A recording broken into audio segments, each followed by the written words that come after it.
Students, आज का हमारा टॉपिक है managerial role and functions in a small business. चाहे हमारा लार्ज है चाहे स्मॉल है, उसमें हमारे जो मैनेजरियल रोल हैं या मैनेजर्स के जो फंक्शंस हैं वो बहुत इंपॉर्टेंट होते हैं।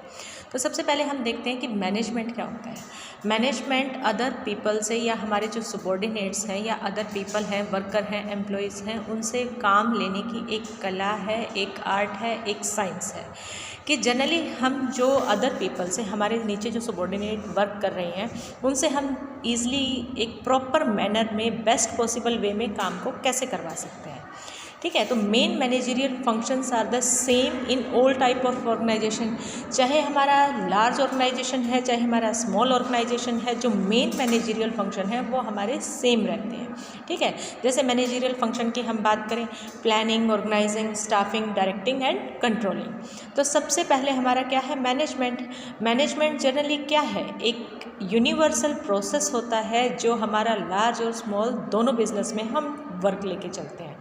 ठीक है, तो सबसे पहले क्या है कि process of conducting set of functions. सबसे पहले मैनेजमेंट में हम क्या करते हैं, फंक्शंस को सेट करके चलते हैं। फंक्शंस को सेट करके चलते हैं तो सबसे पहले हमारा जो फंक्शन है वो है हमारा प्लानिंग एक्चुअली क्या है, प्लानिंग किसी भी चीज़ को प्लान करके चलना। प्लान मीन्स नियोजन, जिसको हम बोलते हैं कि what to do, when to do, how to do, कि कब करना है, कैसे करेगा, कौन करेगा, कहाँ करेगा, ये सारे के सारे जो है वो प्लानिंग है। और प्लानिंग एक इंटेलेक्चुअल एक्टिविटी होती है जो एक पर्टिकुलर पर्सन जो है या पर्टिकुलर मैनेजर या जो भी ऑर्गेनाइज़र है या जो भी बिजनेसमैन है वो माइंड में एक प्लान बना के चलता है। इवन अगर हमें घर में कोई भी फंक्शन वगैरह करना है, अगर फंक्शन ऑर्गेनाइज करना है छोटा सा, तो भी हम उसकी प्लानिंग करके चलते हैं। हम एक योजना बना के चलते हैं। ठीक है, सुनियोजित योजना जिसको हम बोलते हैं कि पहले से ही हमने प्लान बनाया है कि हम किस काम को कब करेंगे, कैसे करेंगे, और हमारा जो बजट है उस बजट के अंदर उस काम को हम कैसे निपटा लेंगे। ठीक है, अगर हमें अपने फ्रेंड्स को एक छोटी सी पार्टी देनी है और हमें घर से पॉकेट मनी 100 रुपीज़ मिली है, तो हम उस 100 रुपीज़ में ही ये प्लान बना के चलेंगे कि उस 100 रुपीज़ में हमने हमारी जो फ्रेंड्स हैं उनकी मैक्सिमम वांट्स को कैसे फुलफ़िल करना है। ठीक है, तो प्लानिंग हम एक बिज़नेस में अगर हम छोटी सी पार्टी दे रहे हैं, छोटा सा कोई फंक्शन कर रहे हैं, तो उसी की ये प्लानिंग बना के चल रहे हैं। ठीक है, लेकिन बात करते हैं बिज़नेस की, तो बिज़नेस चाहे वो हमारा लार्ज स्केल पे है, स्मॉल स्केल पे है, हमें बिज़नेस भी प्लान के थ्रू ही करना है। उसके लिए भी हमें प्लान बनाना है कि हमारे क्या क्या ऑब्जेक्टिव्स हैं। सबसे पहले हमारे क्या ऑब्जेक्टिव सेट होंगे, उन ऑब्जेक्टिव सेट करने के बाद उनको अचीव करने के लिए जो भी वर्क करने हैं उनके लिए हमें प्लानिंग बनानी है, योजना बनानी है। तो सबसे पहला पॉइंट होगा स्टेप्स इन प्लानिंग। सबसे पहला पॉइंट है हमारा एस्टेब्लिशिंग गोल्स और ऑब्जेक्टिव। सबसे पहले हम हमारे जो गोल्स और ऑब्जेक्टिव हैं उनको सेट करेंगे कि एक्चुअल में हमें करना क्या है। ये जब तक हमें हमारे ऑब्जेक्टिव और गोल्स ही नहीं पता होगा, हम प्लान कैसे बनाएंगे या हम काम कैसे करेंगे। नेक्स्ट है हमारा एस्टेब्लिशिंग प्लानिंग प्रीमिसेस, कि हमारा जो सेकंड स्टेप है वो सेकंड स्टेप हमारा क्या होगा, प्लानिंग प्रीमिसेस को सेट करना है कि एक्चुअल में हमारे पास काम कहाँ करना है, कैसे करना है। नेक्स्ट है डिसाइडिंग द टाइम पीरियड, कि अब हमारा जो प्लान है, थर्ड स्टेप, अगर हमने गोल भी ऑब्जेक्टिव सेट कर दिए, गोल सेट हो गए, फिर हम करेंगे कि हमारा जो टाइम पीरियड है कि इस पर्टिकुलर टाइम पीरियड में हमने कितना काम करना है। इसके बाद आइडेंटिफिकेशन ऑफ अल्टरनेटिव्स, कि अल्टरनेटिव्स कि क्या है कि सबसे पहले अगर हम जो भी ऑब्जेक्टिव और जो भी गोल सेट कर रहे हैं उन ऑब्जेक्टिव को अचीव करने के लिए हमारे पास और कौन कौन से अल्टरनेटिव, कौन कौन से विकल्प हैं, उनको आइडेंटिफाई करेंगे, उनको पहचानेंगे। उसके बाद evaluation and selection of alternatives. इसके बाद है हमारा कि जो भी हमने अल्टरनेटिव्स इवैल्यूएट किए हैं, आइडेंटिफाई किए हैं, उनको इवैल्यूएट करेंगे, वो इवैल्यूएट करके उनका मूल्यांकन करेंगे, उनको इंटरप्रेट करेंगे। आफ्टर दैट फिर सिलेक्शन ऑफ अल्टरनेटिव, उनको फिर हम बेस्ट पॉसिबल अल्टरनेट जो है उसको सिलेक्ट करेंगे। फिर डेवलपिंग और सपोर्टिव प्लान्स, फिर इसके बाद जो भी हमने अल्टरनेटिव सेलेक्ट किए हैं, हमारे गोल्स को अचीव करने के लिए हमारे लिए फिट हैं, हमारे लिए सुटेबल हैं, उनके अब और कौन कौन से सपोर्टिव प्लान्स हैं या जो और डेरिवेटिव्स हैं जिनको हम यूज़ कर सकते हैं।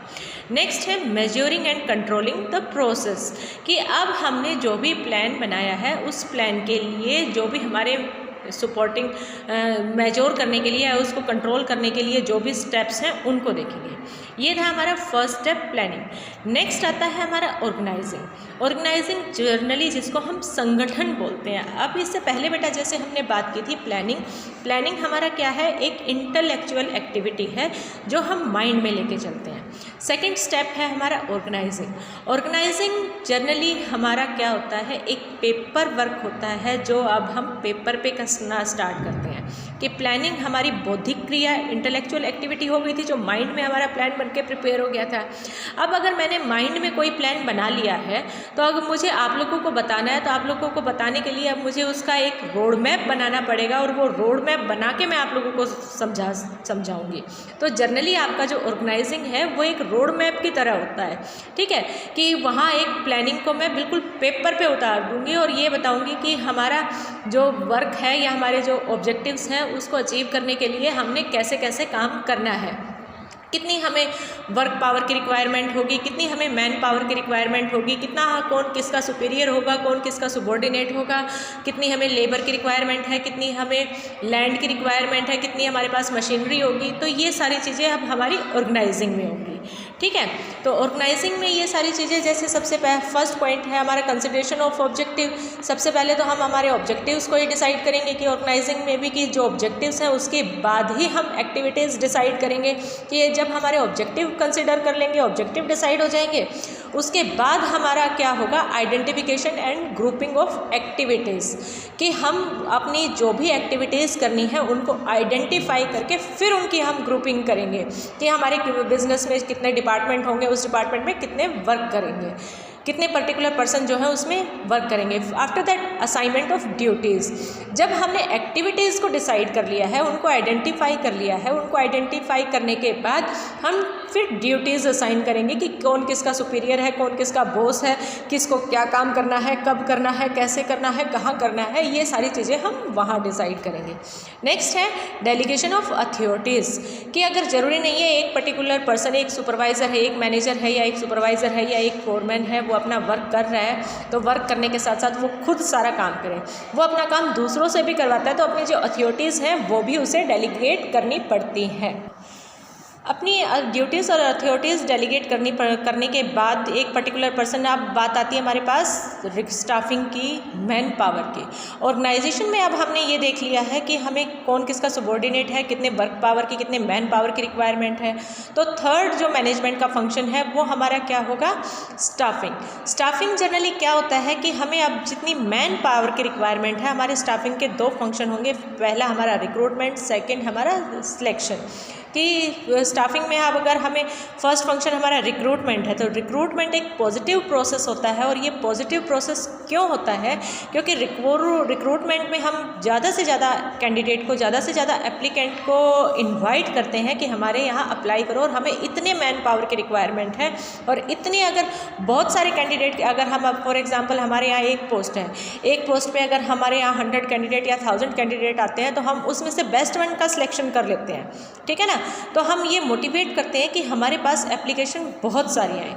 सेकंड पॉइंट इसका है सिलेक्शन। सिलेक्शन रिक्रूटमेंट का उल्टा होता है, ये एक नेगेटिव प्रोसेस होता है। और ये नेगेटिव प्रोसेस क्यों होता है, क्योंकि रिक्रूटमेंट में अब हमारे पास जितनी भी एप्लीकेशंस आई हैं उन एप्लीकेशन में से अब ये रिट्रेचमेंट स्टार्ट कर देता है, छटनी स्टार्ट कर देता है कि अब हमारे लिए बेस्ट पॉसिबल कौन सी है।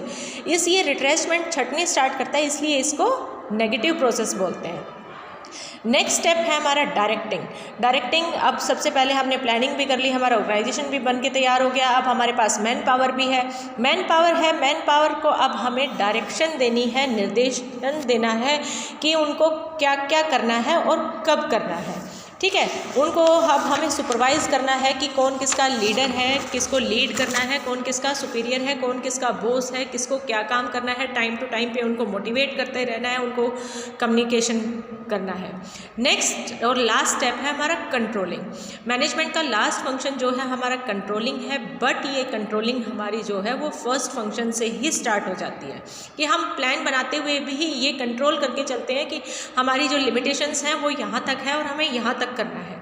कंट्रोलिंग क्या है कि मैनेजमेंट के सभी फंक्शंस सही से काम कर रहे हैं या नहीं कर रहे हैं, उसके अकॉर्डिंग हमें चेक करना होता है। तो कंट्रोलिंग प्रोसेस में भी जैसे सबसे पहले हमारा एस्टेब्लिशमेंट ऑफ परफॉर्मेंस स्टैंडर्ड, कि सबसे पहले तो हमने वर्कर्स के लिए, एम्प्लॉयज़ के लिए एक स्टैंडर्ड फिक्स करना होता है कि इतने स्टैंडर्ड के अकॉर्डिंग उनको वर्क करना है। फॉर एग्जांपल अगर मैं प्रोडक्शन डिपार्टमेंट की बात करूं कि प्रोडक्शन डिपार्टमेंट में एक वर्कर को हमने स्टैंडर्ड फिक्स किया है कि एक मंथ में या एक वीक में उसने 100 यूनिट का प्रोडक्शन करना है, तो 100 यूनिट मैंने उसकी स्टैंडर्ड फिक्स कर दिया है।